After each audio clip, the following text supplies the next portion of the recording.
What's up, everyone? Chris Manning here, host of 2K TV and your affiliation leader for Elite, one of two affiliations that are going head-to-head in NBA 2K24. Do you know who it is? It's your boy Shake here, representing affiliation Rise. Always good to see you, Shake. Always Absolutely. Good to see you. You'll get to choose which affiliation you join in NBA 2K24. And prizes are on the line for the winning affiliations each season, so you'll want to choose wisely. We'll start with my affiliation, Elite. We're focused on defense and shooting. So not only do we have limitless range, but we lock down on defense. Plus, who doesn't love hooping on these beautiful neon lights? And check this out. Our courts will actually elevate you to another level. You get that? Because you'll levitate up. You don't got that, man. So find me in the city in NBA 2K24 and lace them up for Elite. Nah. Rise is where it's at. We're focused on finishing and playmaking. We make the highlight reels in the city. As your leader for Rise in NBA 2K24, not only are we winning this rivalry against my good friend LD and Elite, but we're also gonna be balling in style.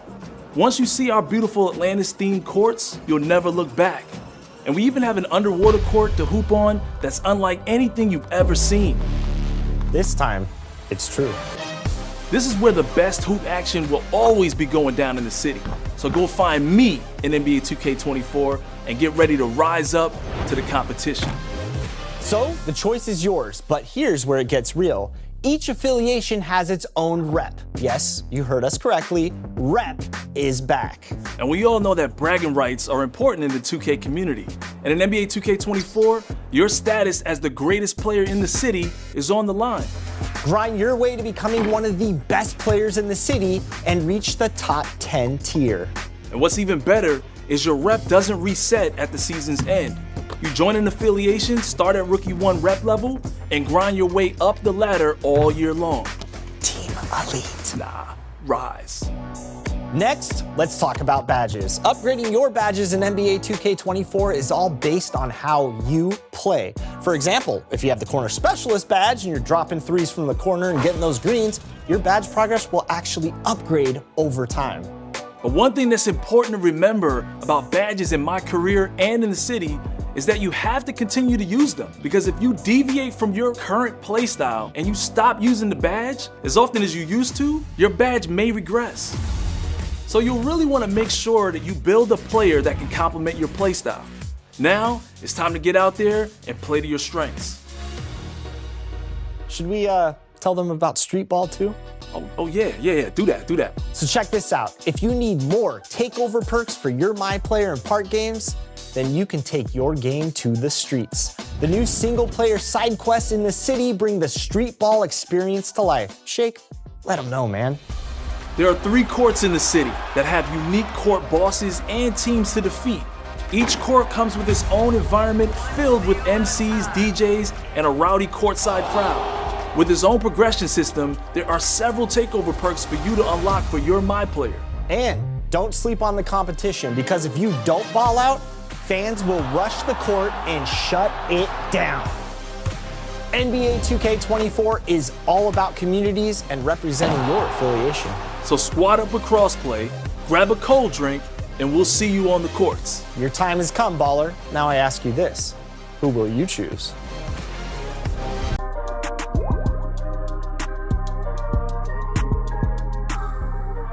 Now, when you first get into the builder, there's going to be 2 options you can choose from. You can create your own build like you normally would, and then you can also select an NBA template, which says that it lets you start with a build molded from an NBA superstar. For some people like myself, I might be in the builder for an entire day before making a build, but others might want to get right into the action and onto the court. And so for those people, these NBA player build templates might be for you. This is a good option for people who don't want to deal with the intricacies of a brand new build system right away. And if you go this route with an NBA template, it has its perks. Zach Timmerman, one of the producers at 2K had a tweet that said this: "A cool little feature we like about the NBA player templates in the builder is that if you choose one and avoid customizing, you'll be equipped with all of his signature gameplay animations off rip. So if you do decide to make that NBA player template, not only will it come with the signature animations that player currently has in the game, even if you don't meet the attribute thresholds, they have plenty of templates to choose from at every position, and you're sure to find something you like should you go this route. And even if you don't want to use the exact player build template, you can always customize the template itself and make it your own, but like Timmerman said, you won't get the animations and everything off rip, so just keep that in mind. Now when you start to make your first build in NBA 2K24, be prepared for a complete overhaul of the build system, which means you have to rethink how you want to make your My Player. When people said that the builder was strict, that's because they meant it. Now if you try to make a 23 build in 24, which I'm actually going to show you guys in another video very soon, you're going to be wildly disappointed. The thresholds for badges and animations have basically been reworked from the ground up, and when trying to make a build this year, you're going to be faced with a lot of decisions because you really can't have everything like you did in 2K23. Now when you first start to make your build, you can pick your position, height, weight, and wingspan like normal, but now instead of just being able to see the attribute caps, it now shows you the maximum badge levels able to be unlocked with your current settings. And this may take a little bit to get used to as we learn the new badge names and images, but it's definitely a nice feature to help speed up your selection process as it's easier to see your build's maximum potential. Now I'm not going to go over every single threshold, but I do want to go over some just to show you how much has changed. Let's just take a look at a badge like Limitless Range. The requirement for Bronze Limitless is now an 85 3-point rating, which is the same rating that gave you Silver in 2K23, which was actually pretty decent. Now it's 85 for just Bronze, and we're unsure how effective that level will even be. Another threshold to look at was the pass accuracy needed for just Bronze Bailout. So now if you ever even think of bailing out of a shot, you're going to need at least an 87 pass accuracy to have a decent chance at a clean catch animation on the other end. Things like handles for days and even workhorse is now gated by your stamina, so there's no slacking on stam this year, and for most players it's no longer just an attribute you can lower to min-max your player for that extra attribute somewhere else. Stamina actually means a little bit more now. Another major thing is that quick first step got removed and is now called Speed Booster, and if you remember in 23, the 6'8s were so good because they had Hall of Fame quick first step, but this year if you want a badge like Hall of Fame Speed Booster, the tallest you can be is 6'4. So as I said before, you're gonna have to rethink how you want to make your build in 24 and really make decisions about which badges that you want to maximize. And the last thing I wanted to mention in this part here was the Speed with Ball attribute. This attribute got a major tune-up since everyone was just going to 75 last year for the Michael Jordan dribble style. Now that same dribble style requires more speed with ball, making it far tougher to equip. I for one am actually happy with this change, as a lot of the community was asking for all attributes to matter this year, so I think this was a great change that made a lot of sense and should provide more variety within the game, especially at different heights. And now when you're making these builds on release day, if you need a complete and comprehensive list of all animations and badge requirements on day one, it'll be available for free at NBA2KLab.com, so be sure to check that out and everything that we got going on over there. Now there's been a bunch of quality of life improvements within the builder to make the process a bit more seamless, and one of the biggest features I loved when making my builds at Community Day was the ability to edit your build without having to reset every attribute. Yes, you can now change your height, weight, or just about anything on your build, and all attributes will stay the same unless your caps have changed by the new settings, in which case it will just go to the highest number available and you won't lose your entire build